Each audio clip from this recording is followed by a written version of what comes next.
আসসালামু আলাইকুম। আজকে আপনাদেরকে মুর্শিদাবাদের একদম পুরনো ইতিহাস একটি শোনাবো। আপনারা জানেন মুর্শিদাবাদ শহরের প্রাণকেন্দ্রে আস্তাবল নামক একটি অশ্বশালা আছে। মুর্শিদাবাদের আস্তাবল নামক এই ইমারতটি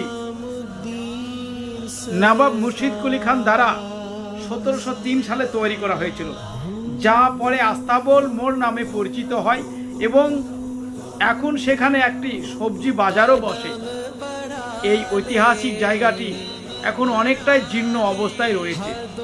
নির্মাণকারী নবাব মুর্শিদ কুলি খান। নির্মাণের সাল ছিল 1703 সাল।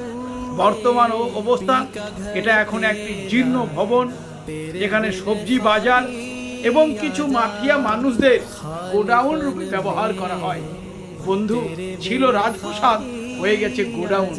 ছিল কারুকার্যতে করা একটি প্রাসাদ, যা মুর্শিদ কুলি খান স্বপ্নের অশ্বশালা, আজকে কিন্তু হয়ে গেছে ভগ্নশালা। এইখানে আমরা দেখি কোনো রকমের কোনো প্রশাসনের দৃষ্টি নেই, কোনো রকমের প্রশাসনের ভ্রুক্ষেপ নেই।